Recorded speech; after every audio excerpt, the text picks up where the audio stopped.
नमस्कार, आप सभी का स्वागत है कार्यक्रम हमारा स्वास्थ्य में। मैं हूं प्रीति। कार्यक्रम हमारा स्वास्थ्य की टीम आज आ पहुंची है क्षेत्रीय आयुर्वेद अनुसंधान संस्थान पटना अगमकुआं में। आज हम यहां जानेंगे कि आयुर्वेद चिकित्सा पद्धति कैसे काम करती है या फिर आयुर्वेद है क्या। आयुर्वेद एक प्राचीन चिकित्सा पद्धति है जिसमें जड़ी बूटियों और इस तरह की वनस्पतियों से दवाइयों का निर्माण किया जाता है और उनसे रोगों का इलाज होता है। लेकिन सवाल है कि कई ऐसे रोग हैं जो काफ़ी समय से यानी कि काफ़ी पुराने होते हैं, जिनका इलाज हम थक जाते हैं बहुत जगह करा के, फिर हमें कोई ऐसा मेडिसिन होता है जो हमें हर बार खाना पड़ता है, साल दर साल खाना पड़ता है। तो आयुर्वेद में आखिर इसका पुराने रोगों का कैसे इलाज हो सकता है, इसके बारे में चर्चा करेंगे। आज जानेंगे कि आयुर्वेद के माध्यम से पुराने रोगों का सहज इलाज कैसे हो सकता है, साथ ही जो और अन्य इलाज हैं जैसे जो रोज़मर्रा की बीपी, शुगर, इस तरह के जो रोग हैं, इनका इलाज कैसे हो सकता है। तो चलिए कार्यक्रम का आगाज़ करते हैं और चलते हैं संस्थान के अंदर, जानते हैं आयुर्वेद को की बारीकियों को, आयुर्वेद के बारे में।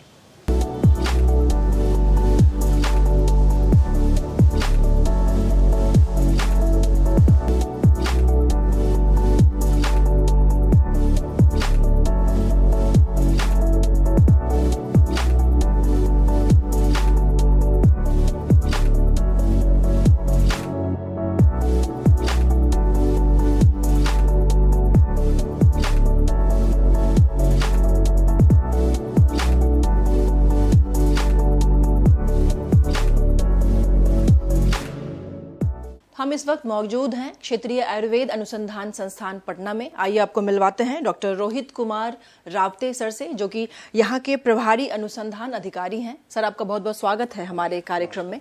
जी सर, क्योंकि हम इस बार आए हैं, जो आयुर्वेद दिवस मनाया जा रहा है 9वां, उसके उपलक्ष्य में, साथ में हम जानेंगे कि आयुर्वेद भी क्या कुछ है। तो हमारे दर्शकों को आप बताएं कि सबसे पहले आयुर्वेद क्या है और इसकी जो प्रक्रिया है काम करने का, जो इसमें जो जड़ी बूटियों और जो वनस्पतियों से जो बनाया जाता है दवाइयाँ, इनके बारे में भी हमारे दर्शकों को बताएं कि कैसे कारगर साबित होता है आयुर्वेद। जी, मैं बताना चाहूँगा कि जो आयुर्वेद है ये आयु का एक विज्ञान है, और इस आयुर्वेद का जो उद्देश्य है हमारे संहिताओं में लिखा गया है, प्रयोजनस्य स्वस्थ स्वास्थ्य रक्षणम आतुर स्वीकार प्रश्नंच। इसका मतलब होता है कि जो रोगी है उसके रोगी को दूर करना और जो स्वस्थ व्यक्ति है उसके स्वास्थ्य की रक्षा करना। तो स्वस्थ व्यक्ति के स्वास्थ्य की रक्षा करने के लिए हमारे जो संहिताओं में बताए गए हैं, दिनचर्या, ऋतुचर्या और रात्रिचर्या, उसका पालन करना। दूसरा है आहार, निद्रा, ब्रह्मचर्य का पालन करना। इससे जो व्यक्ति है वो स्वस्थ रह सकता है। सर, क्योंकि 9वां आयुर्वेद दिवस मनाया जा रहा है, तो इसका जो उद्देश्य की मैं अगर बात करूं या फिर जो लक्ष्य रखा गया है, क्या थीम कुछ रखा गया है, इसके बारे में हमारे दर्शकों को बताएं। हमारे संस्थान के द्वारा और मिनिस्ट्री ऑफ आयुष के द्वारा 9वां आयुर्वेद दिवस मनाया जा रहा है, और इस वर्ष का जो थीम है वो वैश्विक स्वास्थ्य के लिए आयुर्वेद नवाचार वो निर्धारित किया गया है। और इसका जो उद्देश्य है, आयुर्वेद की चिकित्सा को पूरे विश्व के पटल तक हमको लाना है, उसका प्रचार प्रसार करना है। इसलिए हम लोग आयुर्वेद दिवस पर बहुत सारी एक्टिविटी कर रहे हैं। यहाँ पे अभी हम लोगों ने आयुर्वेद एक्सपो का यहाँ पर आयोजन किया, जिसमें कि विभिन्न प्रकार के जो आईसी मटेरियल होते हैं आयुर्वेद से संबंधित होते हैं, उसका डिस्प्ले किया गया था। विभिन्न औषध द्रव्य जो हमारे आयुर्वेद के संहिताओं में उल्लिखित हैं, उसका यहाँ पर प्रदर्शन किया गया था। और जो यहाँ पर के जो आए हुए रोगी को उन औषधियों का प्रयोग करना और रोगों में किस रोगों में काम करता है उसके बारे में बताया गया। साथ ही हमारी परिषद के द्वारा जो प्रकाशित विभिन्न प्रकार की जो बुक्स हैं या रिसर्च आर्टिकल्स है, उसको भी यहाँ पर डिस्प्ले किया गया। ये एक्सपो के माध्यम से ये किया गया। दूसरा, हम लोग को इस गाइडलाइन में बताया गया कि अवेयरनेस एक्टिविटी करना है। इसके माध्यम से हम लोग प्रतिदिन हमारे यहाँ पर जो रोगी आते हैं उसको अवेयरनेस लेक्चर के माध्यम से हम आयुर्वेद के बारे में बताते हैं कि किस तरह से रोगों का बचाव करना चाहिए, क्या आहार का सेवन करना चाहिए, किस तरह इम्यूनिटी को बूस्टिंग करना चाहिए, किस तरह आयुर्वेद में बताए गए आहार, निद्रा, ब्रह्मचर्य का पालन करना चाहिए, दिनचर्या, रात्रिचर्या के बारे में उनको बताया जाता है। इनके अलावा हमारे tribal health care research project चलते हैं, जो बिहार राज्य के ट्राइबल बहुल क्षेत्रों में जाकर वहाँ पर ये आयुर्वेद दिवस की एक्टिविटी किया जाता है। वहाँ पर अवेयरनेस के लेक्चर दिया जाता है। साथ ही शेड्यूल कास्ट प्रोजेक्ट भी यहाँ पर चलता है, जैसे women health, child health care development के लिए। तो वो जो शेड्यूल कास्ट के एरियाज में जाकर अवेयरनेस लेक्चर का कार्यक्रम किया जाता है। इनके अलावा हम स्कूलों कॉलेज में भी बच्चों को आयुर्वेद के बारे में शिक्षित करने के उद्देश्य से अवेयरनेस लेक्चर लिया जाता है। साथ ही उनमें अवेयरनेस के लिए विभिन्न प्रकार के कंपटीशन, चाहे वो एसे राइटिंग हो, रंगोली है, पोस्टर कंपटीशन है, इसका भी हम आयोजन किए जा रहे हैं। साथ में हम लोग मेडिसिनल प्लांट है, मेडिसिनल प्लांट को डिस्प्ले भी कर रहे हैं, डिस्ट्रीब्यूशन भी कर रहे हैं और उनके बारे में उनको जानकारी दे रहे हैं। इनके अलावा मेडिकल कैंप का भी हम आयोजन कर रहे हैं। साथ में जो वृद्धावस्था जो केंद्र है, वहाँ भी मेडिकल हेल्थ का भी ऑर्गेनाइज हम लोग इस आयुर्वेद दिवस के माध्यम से किया जा रहा है।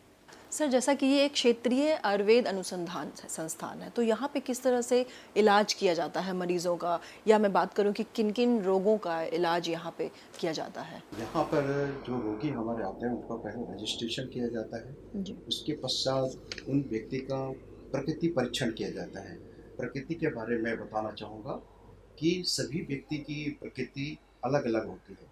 सभी व्यक्तियों में वात पित्त कफ होते हैं, उनके अनुसार से अलग अलग उनकी प्रकृति होती है।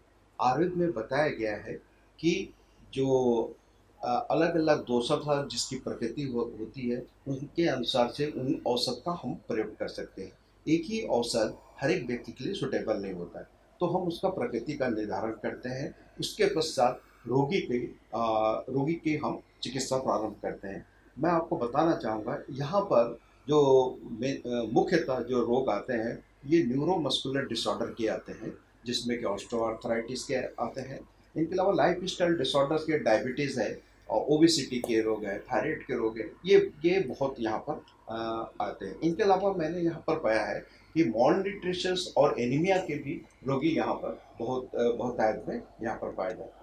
मैडम, आपको बताना चाहूँगा कि जो रोगी का जो रजिस्ट्रेशन है, हम लोग 9:30 बजे से प्रारंभ कर देते हैं और 12:30 बजे तक का हमने रजिस्ट्रेशन का समय रखा गया है।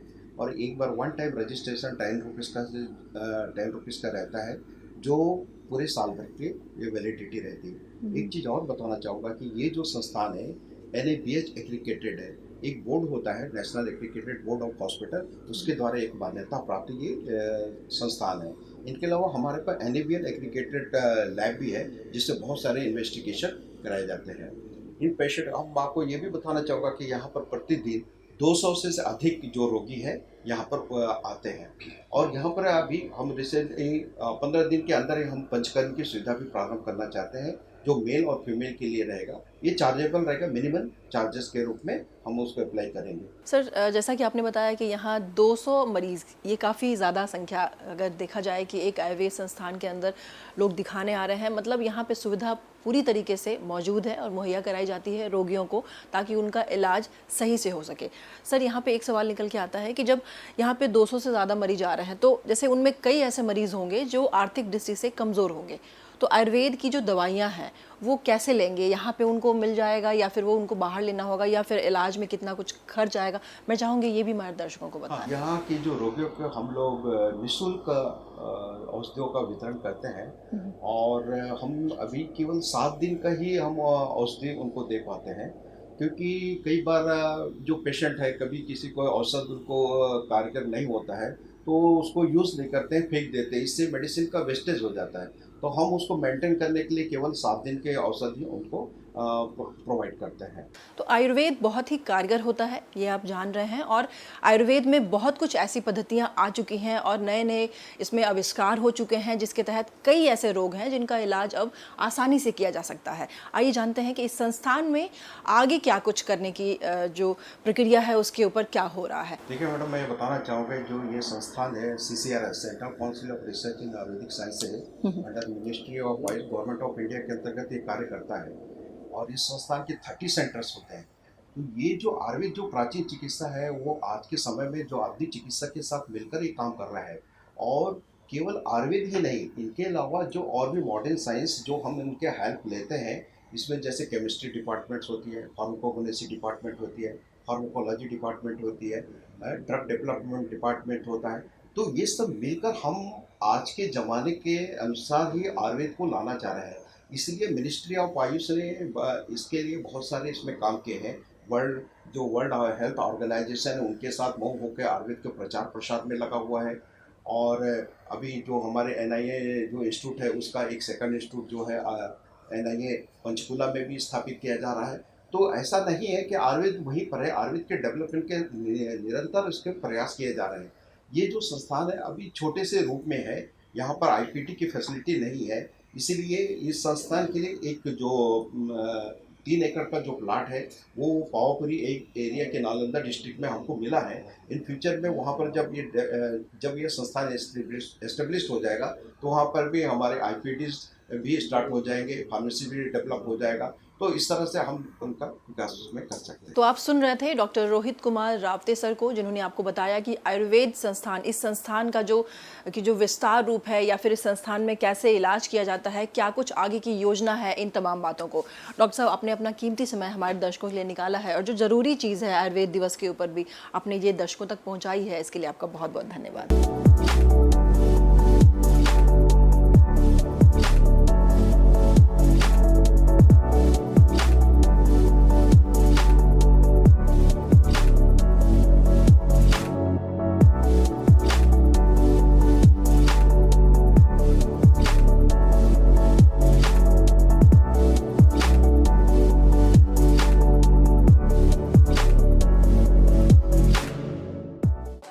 तो जैसा कि आप सभी जानते हैं, हम इस वक्त क्षेत्रीय आयुर्वेद अनुसंधान पटना में मौजूद हैं। यहाँ काफ़ी रोगी जो है अपना इलाज कराने आए हैं। आइए उनमें से कुछ से हम बात करते हैं कि उनको किस तरह की समस्या थी और आयुर्वेद के इलाज के बाद क्या कुछ बदलाव या फिर किस तरह से उन्होंने रोगों से जीता है। आपको क्या समस्या थी? मेरे को गांठ हो गया था, गिल्टी टाइप्स, वो ठंडा के दिन में बहुत दर्द होता था। अभी ये दवा खाने से थोड़ा राहत है, कुछ दिन से हम खा रहे हैं तो थोड़ा सा रिलीफ है, दर्द उर्द नहीं होता है। अमूमन कितने दिन पहले आपको ये समस्या हुई थी और अभी आप कितने दिन से यहाँ आ रही हैं? हम तो लगभग दिसंबर से यहाँ आ रहे हैं। ये चीज़ हमको 1 साल से था, बहुत दिक्कत था, लेकिन अभी ये आयुर्वेदिक दवा खाने से ना ये गर्म ज़्यादा करता है तो थोड़ा अच्छा लगता है। क्या दिक्कत है माता जी आपको? वही कभी कभी आती वो दर्द है इसको पैर में वही गर्मी नहीं आता है, नसवे लगता है कि नसवे को प्रोंगल है, सुई दबाते हैं ताकत के तो कहता है कि नसवे नहीं मिलता है, बैठ जाता है, यही प्रोंगल इस शरीर में। तो यहाँ पे कब से इलाज करा रही हैं और क्या फ़ायदा हुआ है? वही दवा खाते हैं तो कम जाते हैं, फिर लगता है कि बढ़ जाते हैं, फिर कम जाता है, इससे लगता है। तो यहाँ आराम मिल रहा है ना आपको? हाँ कुछ तो आराम है, ये खड़ा रहता है। आपको क्या समस्या थी और यहाँ कब से इलाज करा रही हैं? 2 महीना से। कौन बताया कि आपको कि आयुर्वेद संस्थान में? बगल वाली दवा पहले ले जाते थे, वही बोले कि जो चलिए वहाँ दवा मिल रहा है सब कुछ के, तो वही हम भी आए हैं तो 2 महीना से दिखा रहे हैं। फ़ायदा मिला है? हाँ फायदा है, फायदा है। वही के कौन बताया कि यहाँ संस्थान में आके दिखाना चाहिए? एगो बगल वाली था जे ही बताया कि जो चलो वहाँ पर दवा मिलता है सब कुछ के ठीक हो जाता है, तो ही हमको ठीक हो रहा है, दवा खा रहे हैं ठीक हो रहा है। क्या समस्या है आपको? यहाँ किस चीज़ की इलाज कराने आई हैं? दर्द था पीठ में और हेल्दी उल्दी थोड़ा सा ज़्यादा वजन हो रहा था, यही चलते दिखाएं तो थोड़ा सा है आराम। 1 हफ्ता से इलाज करवा रहे हैं। हाँ समस्या क्या थी? समस्या है, लीवर बढ़ा हुआ है, पेशाब में जलन है और इसमें नोचता है, टीस मारता है नो, उकरे इलाज करवाने आते हैं। फ़ायदा हुआ है आपको? 1 सप्ताह से तो दवा खा रहे हैं, अभी दोबारा आए हैं। फ़ायदा हुआ है ना? हाँ कुछ हुआ है फायदा। हाँ आपको क्या समस्या थी बाबा? गोल में दर्द लहर रहा ठंडा। तो कब से इलाज करा रहे हैं यहाँ? बृहस्पति से, यही बृहस्पति और 8 रोज। कैसे पता चला कि इस संस्थान में जाके दिखाना चाहिए? जी कौन बताया? कोई बताया आपको हाँ कोई बता कि बाकी भांत दिखाइएगा। कि अच्छा संस्थान है? हाँ जी मेरे गांव से कुछ लोग दिखाए, उनका ठीक हुआ है, उन्होंने बताया है कि अच्छा रिजल्ट है, तो उन्होंने भेजा मुझे। फिर आपको क्या समस्या थी? क्या इलाज कराने आई हैं? कोई इन्फेक्शन था ना, वो बाइट हो जाता था, वही इलाज करवा रहे हैं। आराम है, 3-4 महीना से इलाज करा दे तो अभी ठीक है। आपको क्या समस्या है माता जी? हमरा सब ठीक है। यहाँ 2 बरस से दवाई हम खा रहे हैं। गैस के बेरामी है, इसमें ठेहुना में दर्द है, यही चक्कर है। 3 गो बेरामी खा रहे हैं, मियाज हौला रहते हैं, इसी दवाई हम खा रहे हैं अब तक, खाती रहते हैं। तो या नहीं ठीक होगा तो लोग चलते हैं दवाई कि ठीक है, पहले से फायदा है।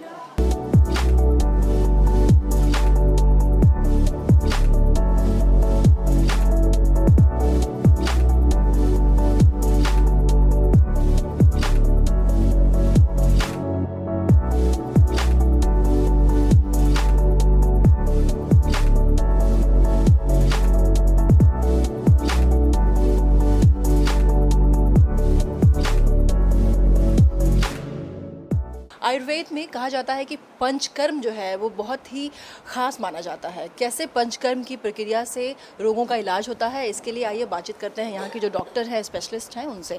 मैं आपका बहुत बहुत स्वागत है हमारे कार्यक्रम में। मैं चाहूँगी कि हमारे दर्शकों को आप बताएं कि पंचकर्म की जो विधि है वो क्या है। पंचकर्म एक तरह का जैसे कि डिटॉक्सिफिकेशन की एक प्रक्रिया है। जैसे आजकल बहुत जगह पे है कि हम लोग इतनी ज़्यादा एनवायरनमेंट से चीज़ें ले रहे हैं, हर जगह टॉक्सिन है, हमारे खाने में भी बहुत टॉक्सिन है, और ये बहुत प्राचीन प्रक्रिया है जिसमें जो टॉक्सिन हमारे बॉडी में एक over the period of time जमा हो जाता है, उसको निकालने की एक प्रक्रिया है, नेचुरल प्रक्रिया से। जैसे कि जो नेचुरल हमारे ओपनिंग्स हैं, जैसे माउथ है तो उससे वमन करा के जो ऊपर का एरिया है, जैसे चेस्ट हो गया, और जो हार्ट वगैरह की जो डिजीज़ हैं, उस टाइप की जो डिजीज़ है, उसके लिए हमारे लिए मतलब मुंह की जो ओपनिंग है उससे हम टॉक्सिन बाहर निकालते हैं। फिर उसके साथ पेट की जो बीमारियां, उसके लिए नीचे की जो ओपनिंग है, एनल रीजन से हम जो है कुछ ऐसी परगेटिव्स में देते हैं, प्रॉपर उसको मेडिकेट करके देते हैं, तो उससे वो टॉक्सिन्स वहाँ से निकलते हैं। फिर उसके बाद हम नस से देते हैं। नस से जो है ऊपर का जो एरिया है, जो अपने क्लैविकल के ऊपर का जो एरिया है, जैसे सिर में है या कोई भी आई का, कान का कोई भी प्रॉब्लम है, तो उसके टॉक्सिन्स को निकालने के लिए। तो इस तरह से 5 प्रक्रियाएं इसमें ओवरऑल होती है जिससे कि हम बॉडी की टॉक्सिन्स को निकालते हैं। तो 10-15 दिन का टाइम जो है एक मतलब अप्रॉक्स लग ही जाता है उसको करने में। तो आपने डॉक्टर रितिका मिश्रा से जाना कि पंचकर्म की विधि क्या है और ये कैसे हमारे लिए जो आयुर्वेद की पद्धति से कैसे इस्तेमाल किया जाता है। यहाँ एक पेशेंट है, उनके बारे में भी जिक्र करते हैं। मैम, ये जो यहाँ बैठी हैं, इनके बारे में बताएं कि इनको किस तरह की समस्या है और फिर अभी क्या इलाज कराने आए। इनको जो है, ये तो फर्स्ट टाइम जो है पेशेंट, ऐसे तो पेशेंट्स इस टाइप के आते रहते, पेन को लेकर के आई हैं ये। इनके एंकल जॉइंट में पेन है और इनको कोई हिस्ट्री नहीं है। मैंने पूछा जैसे कोई हिस्ट्री हो पुरानी, उस टाइप की कोई हिस्ट्री नहीं है इनको, शुगर, बीपी, थायराइड कुछ नहीं है इनको। पेन का है तो पेन के लिए हम जो है गठिया को मतलब सस्पेक्ट करते हुए कुछ टेस्ट वगैरह प्रिस्क्राइब करते हैं, जैसे यूरिक एसिड हो गया, आर्थराइटिस आरए है, या मल्टीपल पेन मतलब मल्टीपल एरियाज़ में जॉइंट पेन है, तो उस टाइप से हम इनको इन्वेस्टिगेशन कराएंगे। और अभी तो चूँकि ये फर्स्ट टाइम आए, तो हमारे यहाँ चूँकि लैब इन्वेस्टिगेशन की भी सुविधा उपलब्ध है, तो हम पेशेंट को यहाँ से भेज देते हैं और वहाँ पे बहुत ही कम नॉमिनल प्राइसेस में वो पेशेंट का जो है जांच हो जाता है। और हम नेक्स्ट विजिट में क्या करेंगे कि फिर पेशेंट को हम यहाँ से दवा देंगे जो हम एक उम्मीद कर रहे हैं या एक्सपेक्टेड जो हमारा है डायग्नोसिस, उसके हिसाब से हम उनको मेडिसिन देंगे, क्योंकि पुरानी रिपोर्ट इनके पास कुछ भी नहीं है। तो उस हिसाब से हम इनको जो है एग्जामिन करके फिर उनको प्रिस्क्राइब करते हैं। फिर वो हम 1 हफ्ते की मेडिसिन फ्री में देते हैं। फिर मतलब ऐसे तो हम सारी ही देते हैं, लेकिन मतलब वो पेशेंट्स को 1 हफ्ते की ही देते हैं। फिर जिस टाइप का उनका आगे रहता है वैसा हम देते हैं ट्रीटमेंट।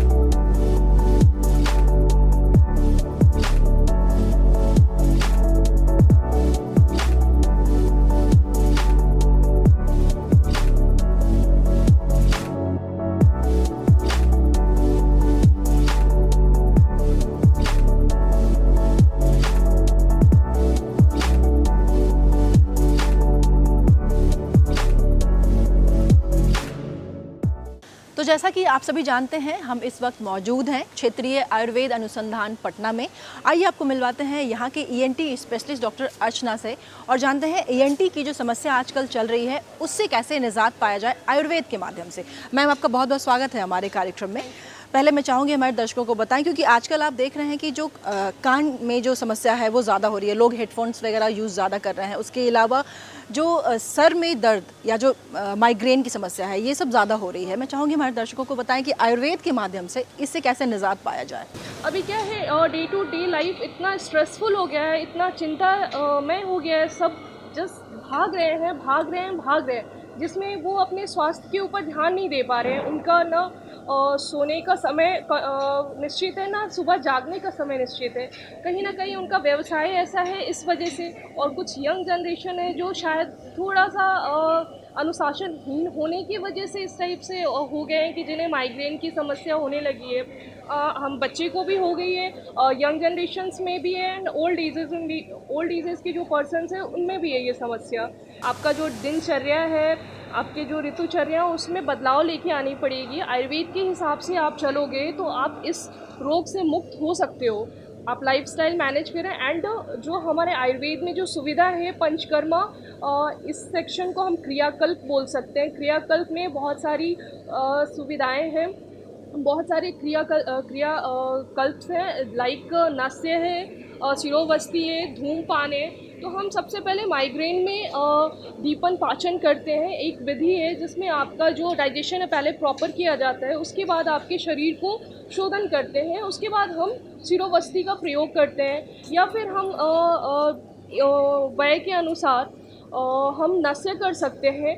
नस्य करने की एक अवधि दी गई है, एक आयु सीमित की गई है, जैसे 7 वर्ष से 70 वर्ष या फिर 8 से 80 वर्ष। अलग अलग आचार्य के थोड़े भिन्न मत हैं, बट हम एक 7 से 70 वर्ष का लेके आयु चलेंगे तो हम उसमें नस्य करा सकते हैं। नस्य एक प्रोसीजर है जिसमें हम औषधीय गुण से जो तैल होते हैं, औषधीय गुण के तैल होते हैं, उन्हें हम ड्रॉप वाइज करके नेज़ल दोनों नॉस्ट्रल्स में डालते हैं। उसके प्रोसीजर ये है कि व्यक्ति का शोधन करके हम व्यक्ति लाई डाउन करता है, सीधा लेटता है, हम गर्दन को टिल्ट करते हैं, व्यक्ति का जो सर है थोड़ा सा नीचे करेंगे, और 2-2 बूंद दोनों नाक में। एक मात्रा ऐसी है जिसे प्रतिमर्श कहेंगे, और मात्रा और जो वय के अनुसार, डिजीज़ के अनुसार चेंज होती रहेगी। तो ऐसा है, और इसका समय निर्धारित है कि 7 दिन के लिए है, कुछ इंटरवल देंगे, देन हम नेक्स्ट सिटिंग करेंगे। तो ऐसे काफ़ी नियमित इसकी एक प्रोसीजर है। बिल्कुल। तो इस टाइप से हम कर सकते हैं जी। यानी कि अगर हम कहें कि जो हमारी लाइफ स्टाइल है उसको हम बदल दें, उसको हम एक डिसिप्लिन वे में करें, तो भी बहुत सारे रोगों से हमें निजात मिल सकती है। बिल्कुल। एटलीस्ट जो लाइफस्टाइल डिसऑर्डर्स हैं आप उन्हें चेंज कर सको, आप उन्हें ग्राउंड लेवल पे दोबारा से ला सकते हैं, जीरो कर सकते हो उसे। जी, बहुत बहुत धन्यवाद मैम, आपने इतनी सारी महत्वपूर्ण जानकारी हमारे दर्शकों तक पहुंचाई। बहुत बहुत धन्यवाद।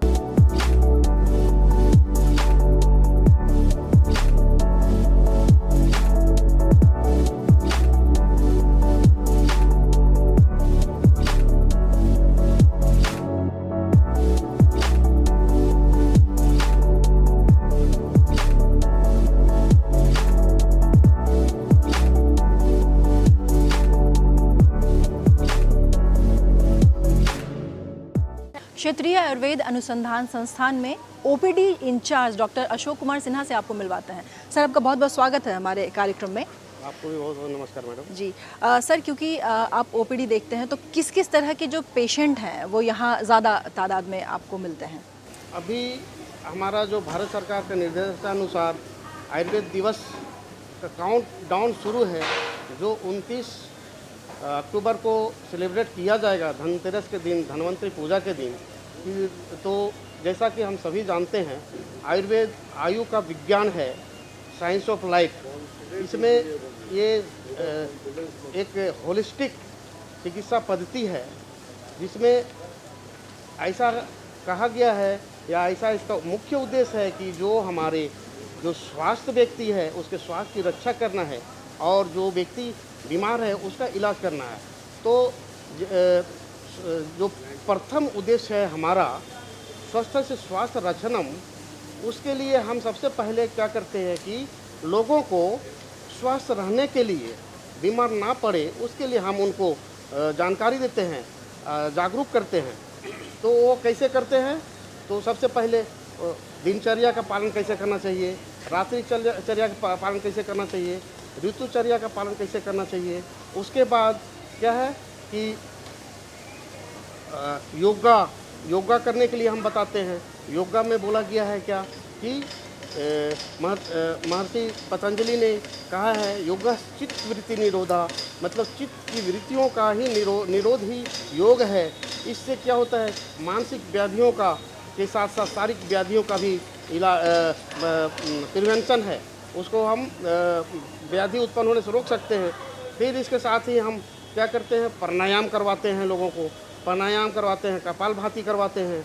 और योगा में यम नियम आसन प्राणायाम प्रत्याहार धारणा ध्यान समाधि है, ऐसी 8 चीज़ें हैं।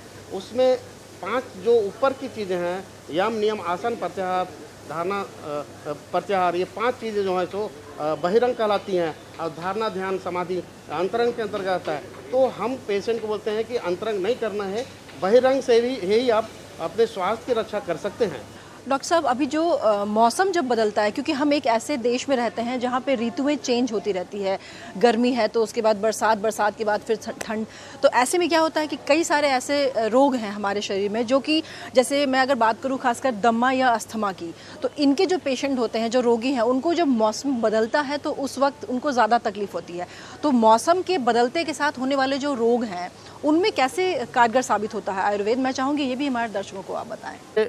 मैडम, आपने कहा कि मौसम बदलते हुए, तो जैसे मान लीजिए अभी ठंडा के सीज़न है, अब भी जो ठंडा से होने वाली बीमारियां हैं, जैसे खांसी है, अस्थमा है, तो इनका कारण ही ठंडा है। तो जब हम पहले रोगी को यह आगाह कर देते हैं कि ठंडा आ रहा है तो ठंडा से बचना, और उसके लिए जो आवश्यक सावधानियाँ वो हम रोगी को बताते हैं, उसके बाद वो सावधानियों को पालन करता है पेशेंट, फिर जो बाकी जो मैं दवाइयाँ देता हूँ खाते हैं, फिर पेशेंट ठीक रहते हैं। बिल्कुल, RMRIMS के प्रांगण में स्थित ये क्षेत्रीय आयुर्वेद अनुसंधान संस्थान मौजूद है। जैसा कि डॉक्टर साहब ने बताया कि इस संस्थान का फ़ायदा उठाइए, यहाँ इलाज की सुविधा बिल्कुल मुफ्त की गई है। नॉमिनल सा चार्जेस है जो आपको रजिस्ट्रेशन के समय लगते हैं। उसके अलावा जैसा कि सर ने बताया कि दवाइयों को आपको मुफ्त में दिया जाता है, तो इसका सेवन बिल्कुल करना चाहिए। यहाँ इलाज की सुविधा बहुत अच्छी है। डॉक्टर साहब आपने अपना कीमती समय हमारे दर्शकों के लिए निकाला है और इतनी अच्छी जानकारियाँ दी, इसके लिए बहुत बहुत धन्यवाद। आपको भी बहुत बहुत धन्यवाद।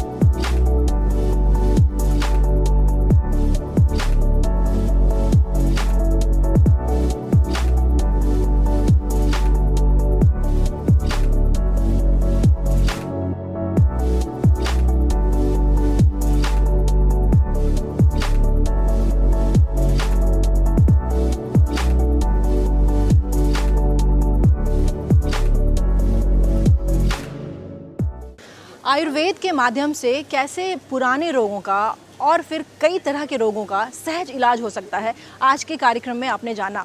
उम्मीद है आज का हमारा ये अंक आपको पसंद आया होगा। अगले अंक में नई जानकारी के साथ फिर से उपस्थित रहूंगी, तब तक के लिए नमस्कार।